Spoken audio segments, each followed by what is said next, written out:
Vai prestar TJ São Paulo? Então vou te falar, a matéria que tem a maior porcentagem de erros é atualidades. Falta pouco tempo para a prova e eu vou te ajudar aqui com 5 temas que com certeza estarão na sua prova. Se você ainda não segue, clique aqui, Max Atualidades, ativa o sininho para o lembrete, sempre as notificações, porque aqui você com certeza tem possibilidade de aumentar muito a sua questão em atualidades. Vamos lá? Então, 5 temas extremamente importantes que podem estar na sua prova. Essa foto aqui você terá também aí com você depois todo o cenário do Tribunal de Justiça de São Paulo, né? Você será aí um servidor do TJ São Paulo, ok? 5 temas que podem cair. Então já se inscreve aqui rapidamente, lembrando que nós acertamos os temas das últimas 4 provas. Nos nossos materiais, aulas, simulados, estavam todos os temas que caíram nas últimas 4 provas do TJ São Paulo, ok? Vamos lá, então. Primeiramente, iniciamos por um tema 1,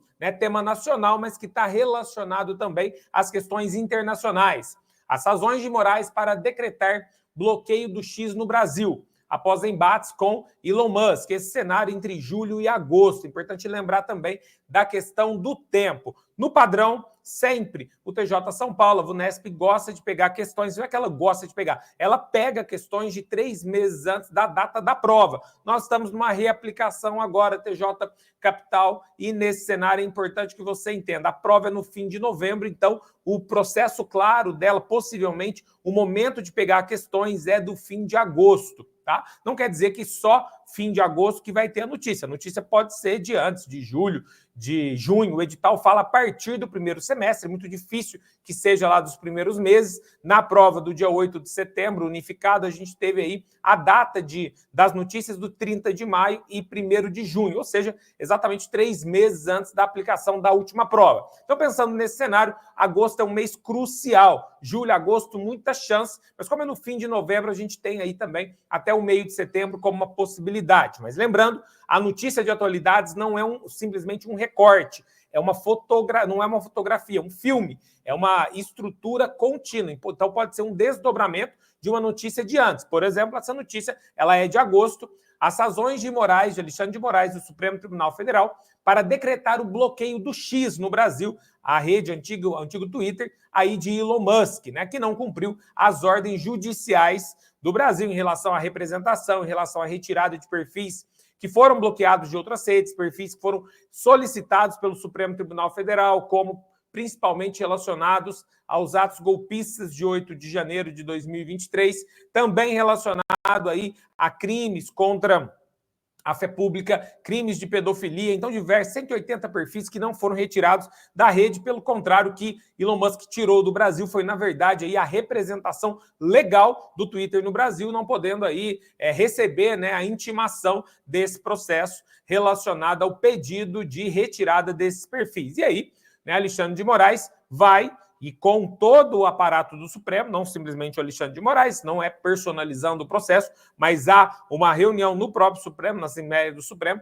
o Supremo decide que vai apoiar a decisão de Alexandre de Moraes de suspender e bloquear o X, né, que ficou até mais do meio de setembro ali, a gente teve o processo, né, seguiu, na verdade, até o início de outubro, o processo do bloqueio do X e 18 milhões de reais em multas por não cumprir as determinações legais. Outubro já é difícil de cair, tá? Mas a determinação do bloqueio e suspensão do X no Brasil é um tema importante, porque ele é de agosto, tá? Nesse motivo, você tem aí uma briga política, né? Elon Musk, ele é, de certa forma, apoiado pelo processo da oposição ao atual governo no Brasil, certo? E aí você tem um movimento diferente de outros locais do mundo, por exemplo, Índia, Turquia, em que Elon Musk teve que cumprir muito mais medidas do que no Brasil, por exemplo, mas ele não chegou a fazer a movimentação, de chamar de censura, de ditadura, o processo, porque ele não tinha um apoio como ele tem no Brasil. Então você tem aí grande massa, né, no Brasil que apoia o Elon Musk não cumprir as determinações legais da justiça brasileira.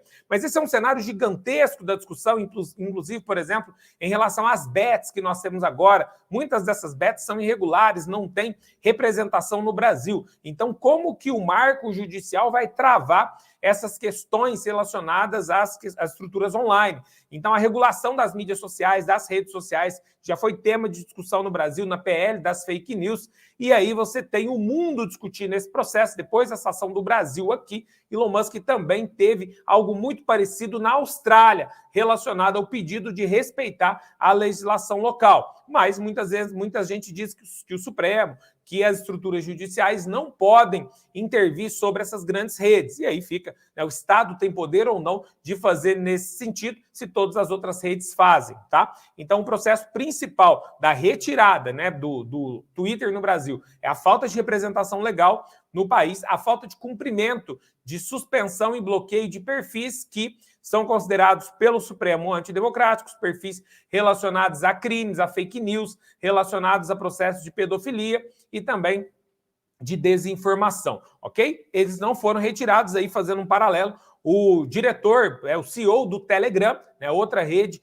também conhecida, reconhecida pela sua liberdade, inclusive pela liberdade de fake news. Você tem aí também a prisão do CEO do Telegram lá na França. Então o mundo vem tentando, de certa forma, estruturar alguma legislação que barre essa desinformação, fake news e todo o processo que a gente vive atualmente no Brasil, né? O embate muito grande entre o Supremo Tribunal Federal e Elon Musk, né? O homem mais rico do planeta, e a resposta do Supremo foi: a conta bancária não dá direito a desrespeitar a legislação local, tá? Então, tema forte em relação às mídias aí.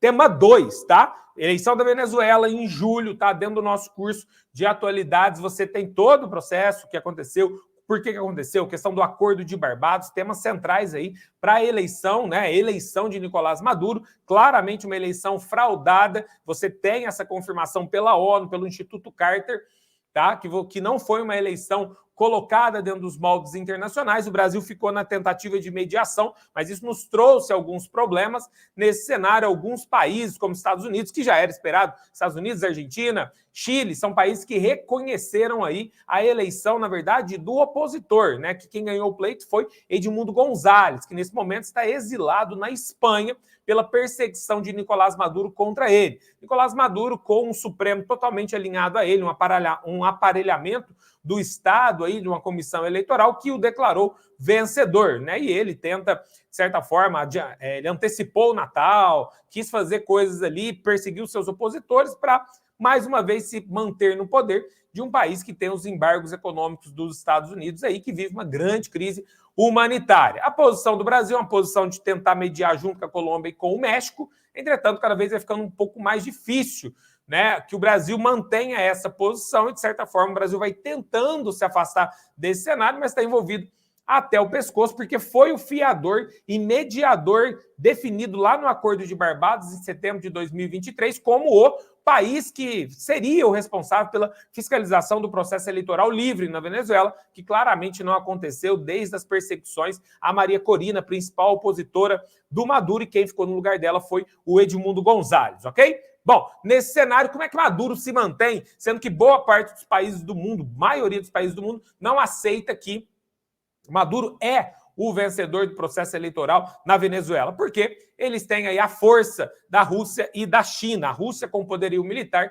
e a China com poderio tecnológico mantém Maduro no poder e ligaram para Nicolás Maduro na ideia que cada povo é soberano na sua escolha, não tem que ter intervenção externa. E Rússia e China jogam sobre esse cenário para dizer que o argumento americano que a Venezuela vive essa crise por conta do governo de Nicolás Maduro, ele é fajuto porque quando houve o Acordo de Barbados em setembro, que a Venezuela teria eleições livres assinado por Maduro e pela oposição, os Estados Unidos retirou o embargo econômico da Venezuela e o processo econômico venezuelano melhorou, porque a Venezuela passa a vender petróleo para os Estados Unidos. E aí houve um momento interessante em dezembro, que é a migração de retorno, venezuelanos saindo dos países latino-americanos em que estavam, porque não conseguiram melhorar o seu processo de vida nesses últimos anos, e também pela grande xenofobia que sofrem. A economia venezuelana começa a melhorar em dezembro, inclusive Maduro, que não respeita absolutamente nada do processo democrático e da soberania dos povos, fala que tem que resolver internamente o problema da Venezuela, mas declara que vai anexar grande parte da Guiana ao seu território e gera um bafafá lá em dezembro do ano passado. Nesse cenário, a economia venezuelana melhora e a China diz: a crise humanitária não é causada pelo governo venezuelano, mas sim pelos embargos, sanções econômicas americanas já há 10 anos para a retirada de Maduro do poder, porque os Estados Unidos quer colocar alguém aliado a ele. Bom, no fim das contas, é óbvio que os Estados Unidos têm interesse na Venezuela, é óbvio que Nicolás Maduro é um governo autoritário e é óbvio que a China tem interesse também sobre essa região, assim como a Rússia, na chamada Guerra Fria 2.0. Ter um país latino-americano aliado demais à Rússia e China, que já é um grande inimigo americano, é um detentor do petróleo. Rússia e China querem colocar a Venezuela dentro do BRICS, certo? E são aí os grandes fiadores do governo autoritário de Nicolás Maduro. Então, esses países oferecem suporte econômico militar. Maduro só consegue se manter no poder pela força e do interesse russo e chinês, que dizem que os Estados Unidos não querem Nicolás Maduro no poder porque querem colocar um aliado. Há meia-verdade em todos esses processos. A ajuda americana da ideia de levar a democracia, ela se faz facilmente como teto de vidro quando os Estados Unidos apoiam a Arábia Saudita, Catar, Emirados Árabes, que são também ditaduras, mas aí ditaduras aliadas ao modelo americano. Então não é a tal da democracy. O que nós temos aí no cenário realmente é um cenário de disputa do petróleo, tá? A China, que é o petróleo venezuelano, os Estados Unidos, que é o petróleo venezuelano, e nessa nós temos o povo venezuelano realmente numa situação complicadíssima, tá? Aí de uma eleição que foi completamente fraudada, mas que não vão conseguir tirar Maduro, porque Rússia e China apoiam e seguram e são um papel crucial para a manutenção do autoritarismo e ditadura de Nicolás Maduro na Venezuela. Tema 3, tema central, América Latina. Não caiu a América Latina na última prova, que é a questão da Argentina com o Brasil ali, relacionada à questão do gás, mas pode ser que a gente tenha mais uma vez, né, mais um cenário mais latino-americano mesmo. Disputa pela questão do Mercosul. A questão que caiu de América Latina foi terceira prateleira, né? A questão do gás, que a Argentina passou frio e tal. Aí nós temos aí um cenário importante da cúpula do Mercosul, né? O Paraguai é o novo presidente aí do Mercosul, do nosso bloco econômico, que vive momentos tenebrosos, né? Javier Milei, da Argentina, quer sair do bloco, já avisava isso antes. A Argentina, né, foi colocada dentro do BRICS e antes de entrar já saiu. Javier Milei disse que não fará negócios com países aliados à China, como o Brasil, por exemplo. Mas nisso ele já precisou do Brasil algumas vezes, inclusive para a gente assumir a embaixada da Argentina lá na Venezuela, quando o Nicolás Maduro expulsou, né, os embaixadores dos países que reconheceram Edmundo González como o presidente da Venezuela e não Nicolás Maduro agora na eleição de julho, ok? E nesse cenário nós temos a entrada oficial da Bolívia. Então voltamos a ter 5 países no Mercosul, sabendo que a Venezuela era um 5º país, mas está desde 2016, ela está suspensa do bloco pela condição antidemocrática. Uma das questões para estar no Mercosul, há que se ter o reconhecimento democrático, e obviamente que ela vai continuar aí suspensa, sendo que a maioria dos países do bloco não reconhecem a Venezuela como um país democrático, e realmente hoje o governo da Venezuela não é um governo democrático. Nesse cenário, a cúpula aconteceu do Mercosul, certo? E houve uma grande crítica, um embate, né, do Brasil com a Argentina, sendo que Javier Milei não foi à cúpula do Mercosul, pois veio ao Brasil pela primeira vez, no momento em que o presidente do Brasil não estava, para se encontrar numa cúpula com o ex-presidente do Brasil. Então, Javier Milei, que é aliado do ex-presidente Bolsonaro, veio ao Brasil em vez de estar na cúpula do Mercosul. Cada presidente, cada setor político faz o que quiser, enquanto quem quiser é aliado de quem quiser. Entretanto, na cúpula do maior bloco econômico que esses países fazem parte, Javier Milei não vai e vem ao Brasil numa cúpula, né, aliada ao pensamento que ele, o ex-presidente do Brasil, tem. E nesse cenário, o presidente do Brasil, junto com a embaixada, com os embaixadores argentinos, tem um certo embate, uma grande crítica a esse cenário, também por parte do presidente do Uruguai e por parte do presidente do Paraguai. Mas a cúpula do Mercosul, que chama a atenção, é a ausência de Javier Milei e a entrada da Bolívia em um bloco que vem cada vez mais se dividindo, certo? Porque você tem aí as duas maiores potências do bloco em relação de choque, né? Brasil e Argentina estão no seu pior momento diplomático possível. Mesmo assim, o Brasil assume na Venezuela a embaixada da Argentina. Isso faz parte da Convenção de Viena, outro tema importante, as questões aí das embaixadas. O ano inteiro foi tema central, questão da invasão da embaixada no Equador, tá? Nós temos vários pontos interessantes aí. Então, tema 3, importantíssimo. Tema 4, tá? Se você ainda não se inscreveu no canal, já dá o like aí, já se inscreve.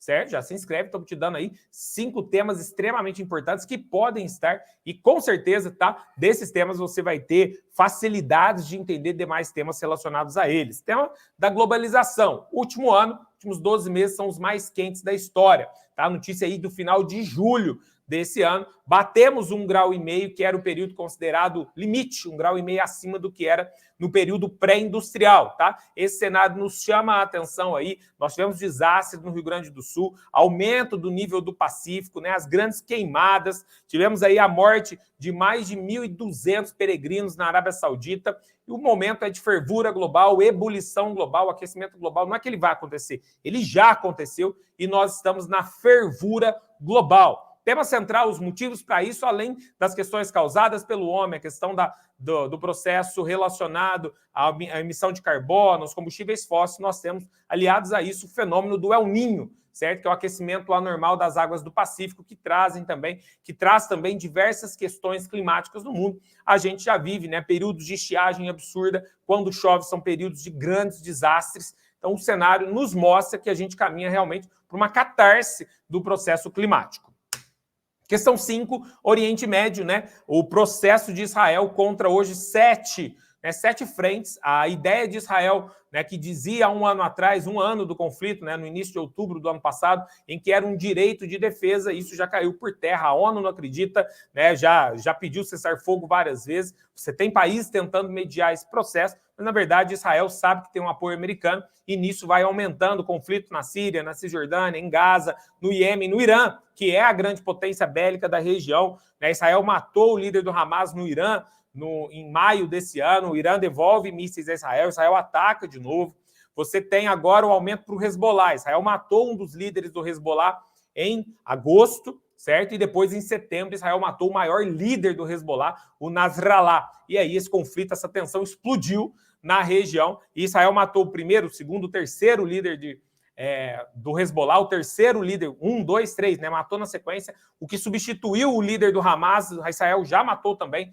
Então, Israel vem numa ideia de expansão, querendo realmente reorganizar o cenário dentro do Oriente Médio, e Benjamin Netanyahu considerado genocida pelo Tribunal Penal Internacional. Então, não é mais direito de defesa, né? Segundo a ONU, o que Benjamin Netanyahu faz é uma limpeza étnica, certo? Isso é uma declaração da ONU, que no início, lá em outubro do ano passado, dava razão a Israel no sentido de autodefesa contra o Hamas. Nesse momento, né, Israel já matou mais de 40 mil moradores de Gaza, sendo a maioria delas mulheres e crianças. Esse cenário nos traz a uma questão clara que não é direito de defesa. Mas por que Israel faz tudo isso? Porque tem os Estados Unidos como o grande aliado. E o Irã, nesse cenário, o Irã é o financiador do Hezbollah, do Hamas, dos Houthis, né, que são os grupos ali daquela região, grupos de resistência e alguns deles grupos terroristas. Nesse cenário, a ofensiva de Israel contra o Hezbollah, que é um grupo, não é todo o Líbano, mas é um grupo muito mais forte